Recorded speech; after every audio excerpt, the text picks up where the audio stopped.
Grieving the boy inside who never got the love he needed. See, not every outburst is rage. Not every wall built is pride. Sometimes it's the little boy in him, the one who was overlooked, the one who was dismissed, the one who was told to man up before he even knew what that meant. If you've ever lost someone that you were close to, you could have a number of different ways you deal with grief. Some people choose to isolate. Some people choose to mask it. I think it's important for us to really talk about this topic, and in particular as men, because sometimes we don't feel like we have anyone to talk to, and this is really important when we start thinking about the way that we handle the loss of people. So shout out to this brother, Anthony Bryce. He had an interesting take, I think, on grief, and I listened to a little bit of this clip. I didn't listen to the whole thing, so I'll listen to it now, but the little bit that I did hear, I could definitely identify with it. So I'm gonna play this and then we'll talk about it. They're grieving the boy inside who never got the love he needed.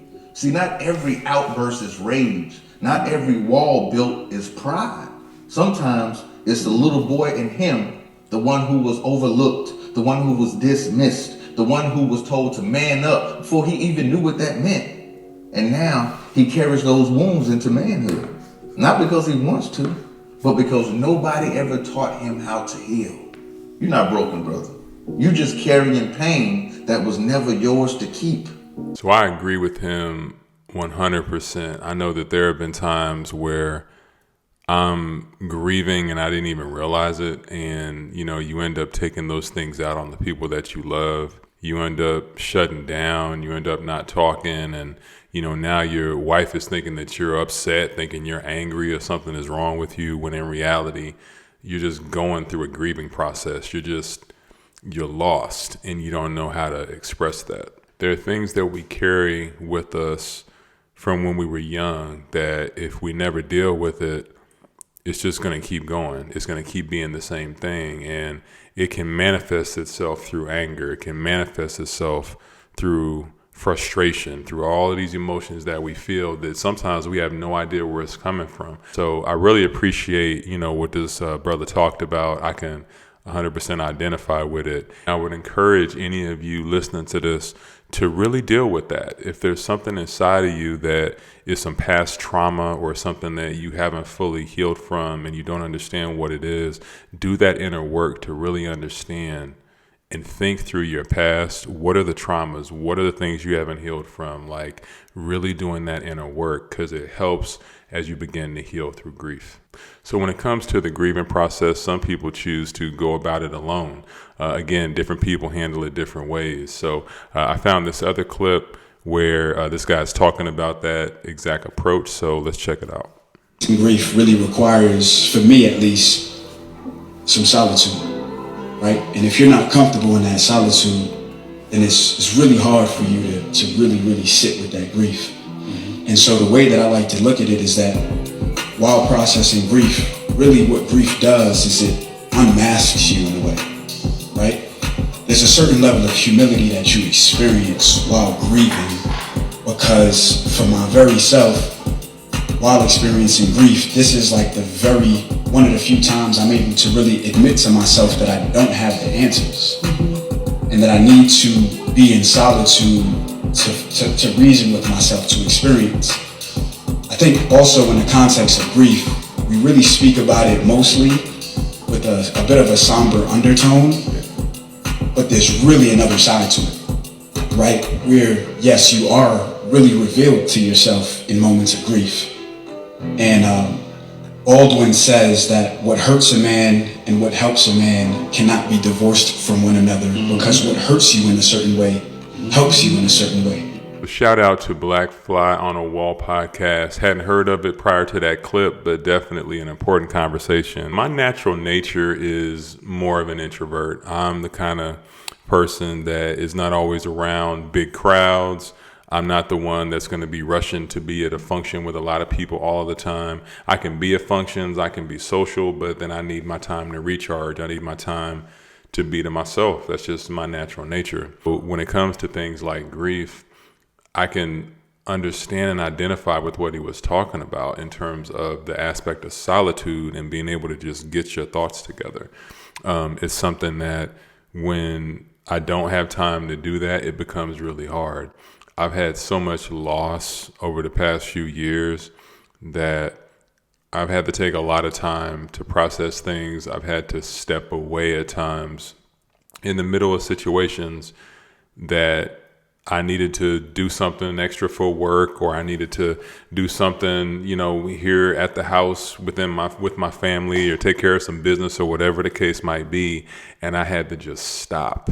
That can be hard, especially for us men. We're used to being so busy. We're used to just go, go, go. Not having that solitude, not having that time to even think about the losses you've had, to think about those people, to think about those lives, to reflect. Not having that time can be very, very difficult. Found it interesting too, the comment about what helps us and what hurts us, the connection between those things. And I will say I find that to be true. There are some very difficult situations that have happened in my life, and some of those are the things that made me into the man that I am. I've seen what God has done when I've been at the bottom. I've seen what God has done when I've lost people and I didn't know what I was going to do next. The things that hurt us, I believe, do build our character. But I also believe that in those moments of hurt, that it's okay to cry too. It's okay to feel. I think it's okay to do that. Like, it doesn't make us weak for us to feel. That has gotten through it in some way will tell you that I needed to find deeper meaning in my life. Once something has happened that is a tragic event, a loss, a death, or anything that is a setback, some people numb themselves. You just self-medicate, you numb yourself, you distract yourself. But that doesn't mean the pain's not there, it just means you're not feeling it. It's like someone that kills their nerves. So it's not gonna last. So the fact is, there's really no way out. It's like, I'll cry, like one great scholar or teacher told his student who had a tragedy, he said, I don't have answers for you, but I can cry with you. Tears are very cathartic, they're very healing. There's nothing wrong to feeling that I'm not okay. It's fine. Some people just need to know that. They think, if I'm weak or vulnerable, or I'm hurt, or I'm crying, something's wrong with me. No, there's nothing wrong with you. That's exactly what is natural. That when a person suffers, cry. And you don't need answers. And find people that will hold your hand. And if you're a person who's supporting someone who's gone through that, hold their hand, be there for them. You don't need to give answers. You don't need philosophies. You don't need explanations. I always say this, the greatest mind cannot speak to a bleeding heart. So it's not you're going to find some type of brilliant concept or brilliant philosophy that's going to explain away tragedy. Tragedy is just too strong, too powerful for the mind to fathom, let's be honest. The mind cannot deal with it. So you have to go deeper than the mind. And the place that's deeper than the mind is love, faith, hope, meaning, and purpose. And that's what you hold on to for your dear life. And you just forge ahead. And some days are going to be harder, and some will be easier. But I'm not going to mince words. I'm not going to say we all know it's not a party. Sometimes it's very painful.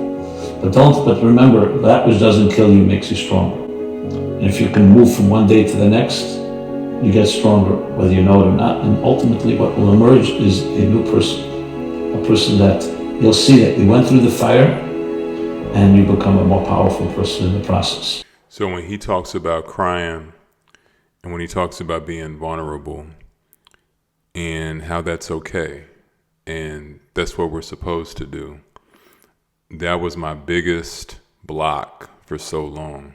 I grew up thinking that men weren't supposed to cry. I grew up thinking that was weak. If you ever had an emotion about something, whether it was, breaking up with a girlfriend you had at the time, or if you had a loss in your family, or, if whatever happened, whatever difficulty it might be that was really hard on you, you couldn't cry. So as I got older, I began to really run into some hard situations. I had loss in my life. People began to pass away. I've had financial hardships. I've had hardships in my career. I've had difficulties in relationships. I've had all kind of situations happen just in my adulthood. And I finally came to a place where I just don't really care now. I don't really care what people think. If I feel something, then I feel it. I totally agree with what he's saying. And I think it would just make us as men so much more powerful.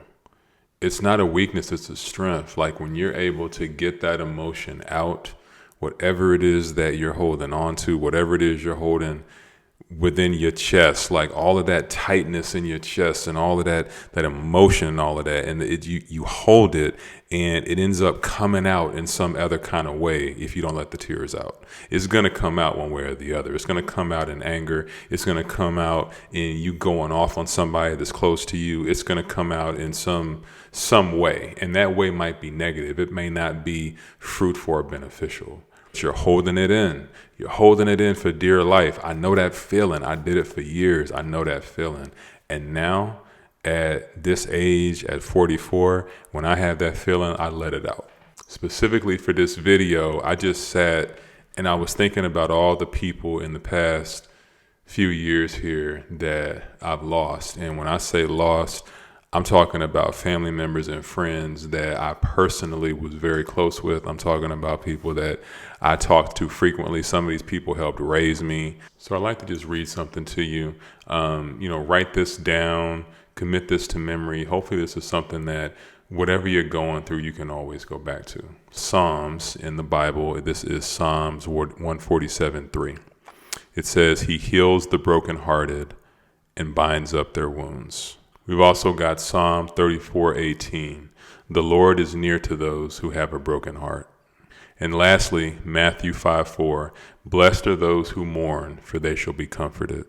Now look, I know that reading a few Bible verses, listening to a few Bible verses doesn't take the pain away. I know that a lot of times people will say when you lose somebody, "Hey, I'm praying for you. Hey, I got you." People say that, right? And then a lot of people, they'll say that and you don't really know if they're praying. You don't really know what they're saying or doing on your behalf, right? And ultimately, at the end of the day, you go home and you're still dealing with the pain. That said, I believe in the power of prayer when that prayer is active. I believe in the power of God's word. So the pain that we go through, the grief that we go through, when we meditate on verses like those in Psalms and in Matthew, when we have people that we're able to cry with and share our pain and share our frustration with and get those things off our chest as men, all of those things help. It doesn't take the pain away, but those things help.